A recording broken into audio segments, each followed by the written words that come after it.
सभी जानते हैं कि आज शनिवार है और आज के दिन हम आपके कानून से संबंधित सवालों के सभी उत्तर लेकर आते हैं।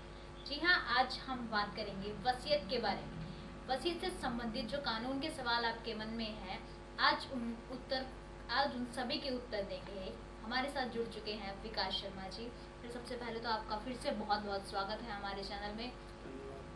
सर, ये बताइए आपकी वसीयत कौन कर सकता है, या किस नाम से की जा सकती है, या किस बारे में की जा सकती है? देखिए, वसीयत वो कर सकता है जिसके पास कुछ मॉनिटरी अवेलेबल है। जैसे किसी आदमी के पास बैंक में पैसा है, प्रॉपर्टी है, जेवर हैं, या कुछ भी ऐसी चीज़ जो उसने अपने जीवन काल में कमाई है या उसको अपनी पेरेंट्स से मिली है, तो वो किसी भी चल या अचल संपत्ति के बारे में वसीयत करा सकता है। वसीयत वो एफडी के बारे में, बैंक अकाउंट के बारे में, किसी भी बारे में वसीयत करा सकता है। तो जो भी उसकी संपत्ति है, जिसको हम संपत्ति का विवरण में ला सकते हैं, उसके बारे में वो वसीयत करा सकता है। किसके नाम करा सकता है? तो वो वसीयत ऐसा नहीं है कि वो अपने बच्चों के नाम करा सकता है, या अपने ब्लड रिलेशन में अपने बच्चों के या वाइफ के, या जिसका विल का मतलब क्या हुआ? विल मतलब मेरी एक निजी इच्छा। तो मेरी एक निजी इच्छा ये है कि मेरी प्रॉपर्टी को मेरे बाद इस तरीके से यूज़ किया जाए। लाइक मेरे पास 1 करोड़ रुपए के असेट्स हैं और मुझे उसको अपने 5 बच्चों में बांट के देना, तो मैं उसको 20-20 लाख के असेट्स बच्चों में बांट के दे सकता हूँ। मेरी स्वीट विश है कि मैं मेरी प्रॉपर्टी का कुछ हिस्सा मेरे मरने के बाद एक चैरिटी के रूप में यूज़ हो, कहीं मंदिर में दिया जाए, या कहीं शिवालय में दिया जाए, या कहीं किसी ट्रस्ट में दिया जाए। तो मैं भी वो अपनी वसीयत में लिखवा सकता हूँ कि मेरे मरने के बाद मेरी प्रॉपर्टी का इतना % शेयर या ये पर्टिकुलर प्रॉपर्टी फलानी ट्रस्ट को दी जाए, क्योंकि वो अच्छे काम कर रही है। तो ऐसा कर सकते हैं। तो जैसे अब कई लोग वसीयत तैयार करवा लेते हैं, पर उसके बाद भी वो उसमें चेंज करना चाहें। जैसे अब कुछ टाइम बाद होता है कि उनको ये चाहिए कि भाई नहीं, ये ऐसे नहीं तो दूसरी तरीके से करे, तो वो उसमें कुछ चेंज करना चाहे वसीयत में, या उस वसीयत को कैंसिल कराना चाहे, तो वो किस तरह कर सकते हैं?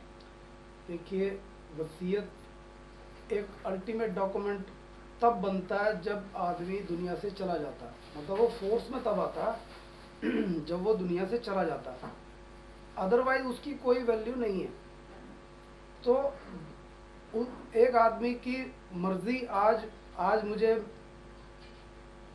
आज मेरे को किसी पारिवारिक सदस्य से प्यार ज़्यादा है और मैंने उसके हक में वसीयत करा दी है, तो ऐसा भी हो सकता है कि कल को उससे मेरा मनमुटाव हो जाए किसी बारे में, तो मेरा मन बदलता है। जिस दस्तावेज का नाम ही विल है, जो है ही मेरे मन की इच्छा, तो मेरे मन की इच्छा बदल सकती है। तो जब मेरे मन की इच्छा बदलेगी तो मेरा भाव अपनी वसीयत के बारे में ही बदल सकता है, और मैं अपने मरने से पहले कभी भी अपनी पुरानी वसीयत को कैंसिल करवा कर और नई वसीयत करा सकता हूँ। एक बात और है कि जो भी वसीयत सबसे आखिर में की जाएगी, मान लो एक आदमी ने एक वसीयत की, फिर दूसरी की, या तीसरी भी कर दी, या चौथी भी कर दी, क्योंकि उसका मन बार बार बदल रहा, तो जो चौथी वसीयत सबसे अंतिम वसीयत होगी वही वैलिड वसीयत मानी जाएगी। पहली वसीयत, दूसरी और तीसरी वसीयत ऐसा माना जाएगा कि वो बिल्कुल जीरो है, नल एंड वाइड हो गई है। सर, अब जैसे अब जो व्यक्ति की मृत्यु हो चुकी है, उसके बाद अगर कोई उस वसीयत को पंजीकृत करवाना चाहे तो क्या करवा सकते हैं? हाँ, देखो, ये एक बहुत ही टेक्निकल पॉइंट है, बहुत ज़्यादा लोगों को इसकी जानकारी नहीं भी है। तो रजिस्ट्रेशन एक्ट में इसका प्रावधान है। तो रजिस्ट्रेशन एक्ट के कुछ एक सेक्शंस हैं, सेक्शन 41 आई गेस, तो उसके अंदर प्रोविजन जो है, वसीयत में कोई आदमी वसीयत लिख देता है। मान लो आज कोई आदमी अपने घर पर है और उसका मन आया कि उसने वसीयत लिख दी है, और वसीयत लिख के उसने कहीं अपनी अलमारी में रख दी है। उसने अपनी इच्छा जाहिर कर दी है, और उसने अपने मरने तक उस वसीयत पे लिखी हुई अपनी इच्छा को बदला नहीं है, और उसने उसको पंजीकृत भी नहीं कराया। तो जब कभी हम कोई दस्तावेज आगे जाकर, हम मान लो एक प्रॉपर्टी के बारे में वसीयत मुझे मिली हुई है मेरे फोर फादर से, और मैं उसके बारे में सब रजिस्ट्रार ऑफिस में जाके अगर मैं उसको डॉक्यूमेंट उस वसीयत के बेसिस पर रजिस्टर्ड कराऊँ, आगे मान लो मैं प्रॉपर्टी को बेचूँ, किसी और नाम मैं विक्रय पत्र किसी के नाम पंजीकृत कराऊंगा, तो वो कंसिडर नहीं किया जाएगा, क्योंकि वसीयत का पंजीकृत होना ज़रूरी है।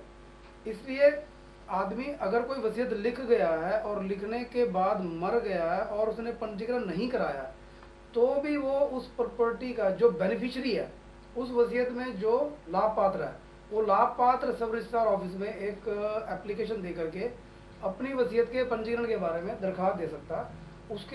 उसका एक प्रोसीजर है। उस प्रोसीजर में 1 महीने का पब्लिक नोटिस दिया जाता है। पब्लिक नोटिस के बाद उसको अगर कोई ऑब्जेक्शन 1 महीने के अंदर आती है तो उसको वो पंजीकृत नहीं करते हैं। और अगर 1 महीने में बिना ऑब्जेक्शन के दस्तावेज अगर बिल्कुल क्लियरली चल रहा है, किसी का ऑब्जेक्शन नहीं आया, कोई लीगल एयर, ऐसा भी देखो, ऐसा भी होता है। 1 महीने का समय क्यों दिया जाता है? ऐसा कंसिडर करता है सब रजिस्ट्रार के कहीं ऐसा ना हो कि किसी और का हक इस वसीयत की रूह से खराब हो जाए। मान लो 4 बच्चे हैं और एक के हक में वसीयत कर दी है। ऐसा भी हो सकता है कि फादर बच्चे के पास रहता हो और प्यार प्यार में एक के नाम कर दी हो और बाकियों का हक उसमें खराब हो रहा हो, तो वो बाकी लोग ऑब्जेक्शन कर सकते हैं। इसीलिए पब्लिक नोटिस दिया जाता है कि अगर किसी को भी कोई ऑब्जेक्शन है, अगर किसी का राइट इन्फ्रक्शन हो रहा है, तो वो आके यहाँ पर ऑब्जेक्शन कर सकता है और वो उस ऑब्जेक्शन को कंसिडर करते हैं। हाँ, पर आपका सवाल ये था कि क्या मरने के बाद पंजीकरण कराया जा सकता है, तो इसका प्रोविजन है, ये काम कराया जा सकता है। जैसे अब कई वसीयत जो है देश विदेश से बनी होती है, वहाँ की ये जमीन है या विदेश की है वो, तो वो जो यहाँ इंडिया के लोग हैं उनके लिए कैसे, मतलब उनका वो क्या प्रावधान है कि वो किस तरह अपने उसमें हक में ला सकते हैं? अच्छा सवाल है आपका। देखो, वसीयत एक ऐसा दस्तावेज है जो एक वसीयत विल, जो मेरी एक निजी इच्छा है।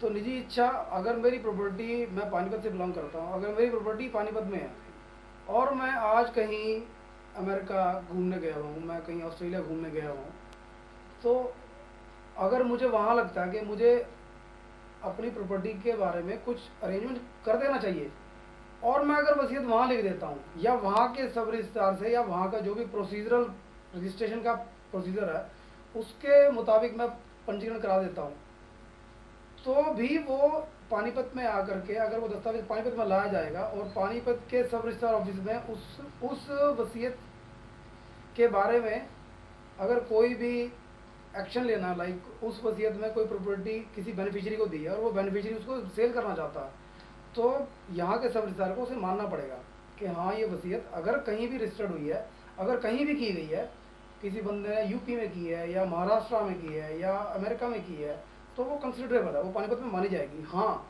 उसको मानने के लिए सब रजिस्ट्रार तब तैयार होता है, सब रजिस्ट्रार उसके बारे में वेरिफिकेशन कराता है, वेरीफाई कराता है क्या ये वसीयत वाकई रजिस्टर्ड हुई है वहाँ पर, क्या ये वसीयत वाकई फलां आदमी ने रजिस्टर्ड कराई है जिसके बारे में ये डॉक्यूमेंट यहाँ पर पंजीकरण के लिए पेश किया गया।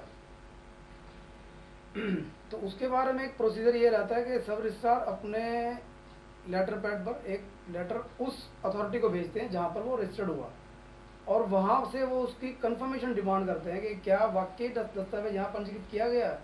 जैसे ही उनको कंफर्म हो जाता है, फिर वहाँ से एक लेटर वापसी लिख के आता है कि हाँ, इस आदमी ने, जिसके बाप का नाम ये है, इस तारीख में इस डॉक्यूमेंट नंबर पर अपना वसीयत पंजीकरण कराया हुआ, जो कि एक वैलिड डॉक्यूमेंट है जिसको उसने कैंसिल नहीं कराया हुआ। तो जैसे ही वो वेरिफिकेशन यहाँ पर आती है, कंफर्मेशन हो जाती है, तो जो भी प्रोसीजर है उसको फॉलोअप कर सकते हैं।